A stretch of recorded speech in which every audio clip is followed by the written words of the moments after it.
행정활동의 최우선적인 중점 사항으로 자라나는 다음 세대 아이들의 그 안전을 생각하고 있어요. 그래서 학교에서 그 유형적인 안전, 무형적인 안전에 심혈을 기울이고 거기에 대해서 관련 입법을 좀 진행하고 있는데, 특히 학교에서의 성면 문제는 1급 발암물질입니다. 그래서 이 아이들이 마음껏 뛰어놀고 공부하는데 심각한 위험 요인이 되고 있거든요. 그래서 학교에서 그 학교 성면 해체 제거를 하는 데 있어서 현재까지 뭐 가이드라인은 있습니다만은 이 가이드라인이 권고사항이기 때문에 지켜두고만 안 지켜두고만이죠. 그리고 철저하게 이거 제거를 하고 해체를 하기 위해서는 상당한 비용이 소요되는데 뭐 돈이 들어가니까 대부분 권고사항을 지키지 않아요. 그래서 아이들이 그 안전 위험에 노출이 되어 있는데 이래서는 안 되겠다. 이렇게 방치가 돼서는 아이들의 그 건강이라든가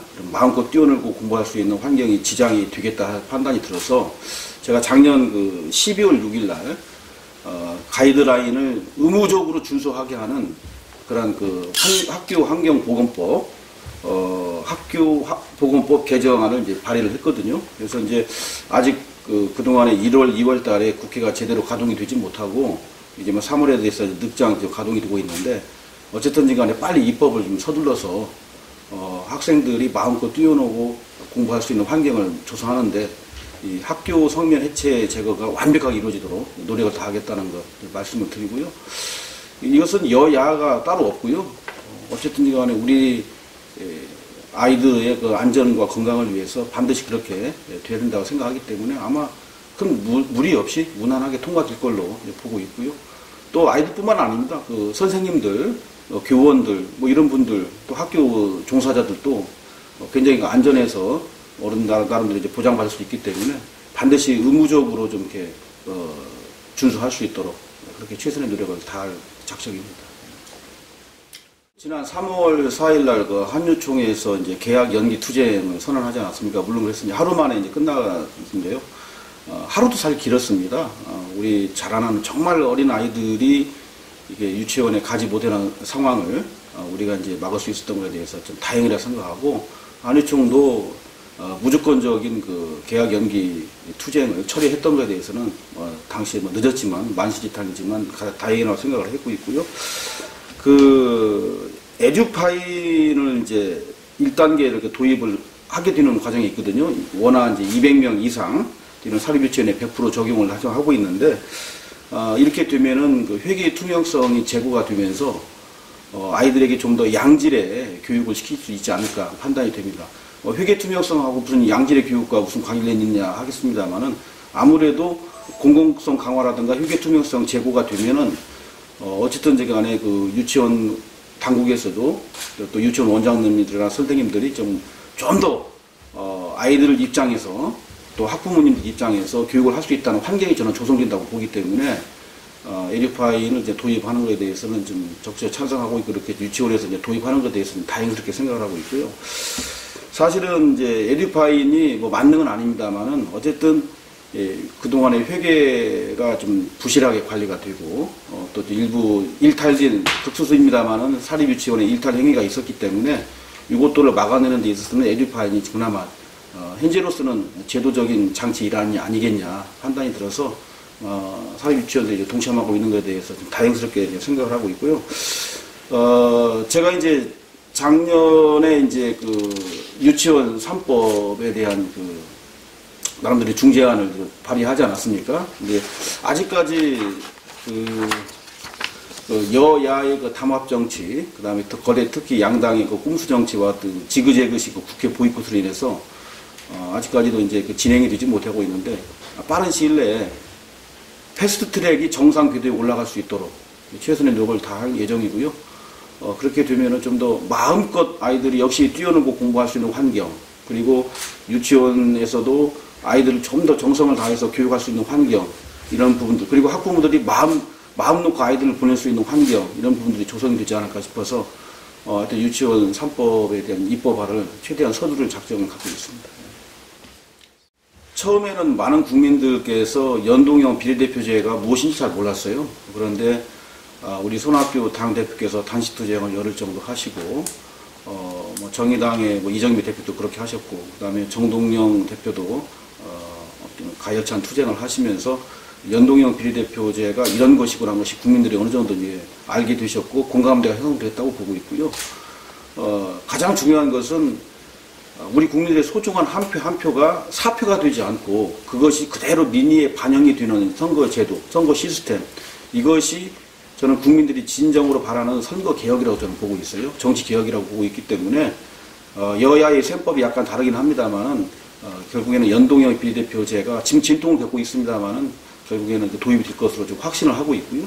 그렇게 되면은 우리나라의 정치 문화가 한 단계 더 성숙해지고 국민들이 모두가 다 참여하는 그런 정말 민주주의의 그 놀라운 발전을 이루지 않을까 생각이 들어서 여야가 좀 당이당약을 제어하고 대승적으로 국민을 바라보는 그런 정치 개혁에 나서줬으면 하는 마음 간절합니다. 우리 이제 바른미래당은 이 공수처가 권력에 편향되지 않고 경도되지 않는 그야말로 중립적인 공수처가 되도록 하는 방법과 그 방책을 민주당에 제안을 했거든요. 민주당도 저희들의 주장에 대해서 크게 내용적으로는 반대하지 않는 걸로 이렇게 기대를 하고 있어요. 그렇게 하고 있는데 아직은 뚜렷한 합의 결과가 나오지 않아서 안타깝게 생각하는데요.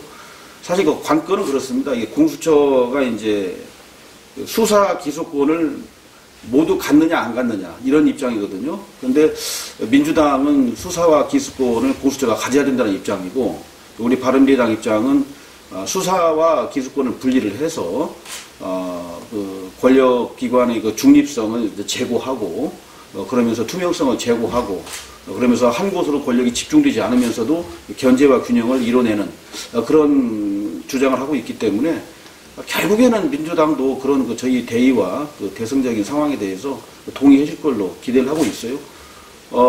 국민들이 그동안에 그 권력의 과도한 집중으로 인해서 많은 인권 유린을 당하고 어려움을 겪지 않았습니까? 이제는 좀 분산을 해서 우리가 이제 진행하게 되면 국민들의 그 권익도 좀 신장이 되고 그러면서 뭐라고 할까요? 보편 타당한 그러한 우리 국민들의 그 인권이 많이 향상될 걸로 기대를 하고 있습니다. 그래서 민주당에서 어쨌든 대승적으로 결정해 주시고 판단해 주셨으면 하는 마음 간절합니다. 어떤 거대 양당의 이 담합이라든가 꼼수, 짬짬이 이것이 여시 윤리특위에서 드러나고 있는데요. 광주 의거를 모독한 세 분의 국회의원들 그리고 국민 정세에 배치되면서 국민적 공분을 일으켰던 일부 의원들의 그 행태가 있지 않습니까? 이 부분에 대해서 우리 국회 윤리특위 또 국회 차원에서 이것을 제어하고 해결하지 못하면 국민들 앞에서 국회는 외면받습니다. 그래서 여야가 따로 있는 일이 아니고요. 그래서 국민들의 바람, 국민들의 요구, 국민들의 정서를 감안해서 속히 이 과정이 좀 진행이 돼야 된다고 보고 그렇게 하면서 그렇게 하는 것이 결국엔 국민들에 대한 도리를 다하는 것 같지 않겠냐 판단이 들고요. 그래서 한국당의 윤리자문위원들의 조속한 복귀를 다시 한번 촉구하고 저희들이 제시한 4월 9일까지 어쨌든지 간에 안을 만들어서 윤리특위에 좀 보고하게 되고 보고하면서 이제 징계심사 소위가 열어서 국민 눈높이에 맞는 합당한 결정을 내렸으면 하는 마음 간절하고요. 한국당 입장에서는 이 국민들의 염원을 마냥 외면할 수 없기 때문에 결국에는 협상 회의의 테이블로 나올 걸로 기대를 하고 있습니다. 부족한 제가 이제 창원 성산 보궐선거의 국회의원 보궐선거에 상임선대 본부장으로 지금 최선을 다해 뛰고 있는데요.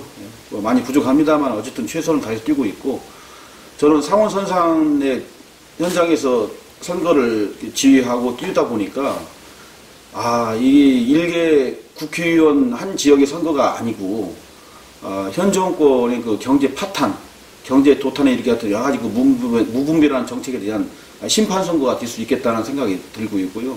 그래서 국민들이 준엄하게 심판을 해주시면 현 정부의 무분별한 경제 정책 이런 부분들이 민생을 도탄에 빠뜨리는 그런 경제 정책에 대한 일대 수정을 가할 수 있는 국민들의 메시지가 나오지 않을까 판단을 하고 있고 자유한국당 같은 경우에는 여전히 국정논단 세력으로서 반성이 없어요. 그래서 어떻게든지 간에 선거를 이겨서 자신들의 입장을 확대하려고 그러는데 역시 이제 현명한 우리 창원 성산 주민들께서 이 부분에 대해서 강력하게 좀 질타를 가하시지 않을까 판단하고 있고요. 특히 그 선거 승리에만 함몰이 되어서 인위적인 그 정치공학적인 선거 단일화 이런 부분들에 대해서도 창원 성산 주민들이 괜히 자존심을 상해하고 있다 이렇게 판단이 들어서 아마 나라를 걱정하고 창원 성산 경제를 그리고 민생을 생각하시는 우리 주민들께서는 당연히 우리 바른미래당의 그 일하는 후보 그리고 젊고 참신하고 역동적인 후보 그러면서도 도덕적으로도 깨끗한 우리 이재환 후보를 지지하지 않을까 판단이 들어서 국민들께 정말 눈물로 간곡하게 호소를 하고 다니고 있는데 저는 반드시 국민들께서 특히 창원 성산 주민들께서 현명한 판단을 해주실 걸로 기대를 하고 있습니다. 확신하고 있습니다. 우리 국민들께서 안철수 대표에게 한 번 더 기회를 주셨으면 하는 마음 간절하고요. 독일에서 이제 많은 준비를 하고 계실 겁니다. 그래서 안철수 대표가 국민을 위해서 다시 한번 봉사하고 헌신할 수 있는 기회를 꼭 가졌으면 하는 마음 간절합니다. 이런 마음 간절하고요. 그렇지만 지금 일각에서 이제 보도되고 또 제기됐던 안철수 대표의 뭐 6월 복귀설 이런 부분들에 대해서는 지금은 때가 아니다라고 판단하고 있고요. 저는 국민이 정말 진정으로 원하고 그리고 나름대로 본인이 확실하게 준비가 되었다고 판단이 될 때 물론 그 판단의 그 기준을 뭐 이게 정량평가 할 수 있는 게 아니기 때문에 그 어떤 기준점이 있는 건 아닙니다만은 어떤 나름대로 분위기가 성숙됐을 때 돌아오시는 게 타당한 거지 일단 뭐 6월 달이니 이게 몇 월 달이니 해서 재단해가지고 선을 그어놓고 오신다고 하는 거에 대해서는 저는 본인이 그렇게 생각하지도 않으시는 걸로 알고 있고 뭐 일부 뭐 빨리 복귀를 하시길 원하는 분들에게 희망이 아니겠나 생각이 듭니다. 근데 그래서 제가 볼 때는 언젠가는 오셔야겠지만 국민들이 원할 때 본인이 나름대로 철저하게 준비가 되었다고 판단이 될 때 그럴 때 오시는 것이 합당하지 않을까 생각이 들고요. 그렇게 되면 당시에 국민들께서 안철수 대표를 찾을 겁니다. 찾을 겁니다. 그래서 안 대표의 그 정치력 그리고 국가와 나라와 민족을 위한 그 헌신하는 마음들 그리고 준비된 여러 가지 경쟁력과 능력들 이런 부분들이 결국에는 국민들이 나중에 찾지 않을까 생각이 들어서 지금은 더 열심히 공부하시고 연구하시고 그런 과정이 필요하지 않을까 생각이 들어서 당장 뭐 귀국한다든가 이런 것은 저는 바람직하지 않다고 봅니다.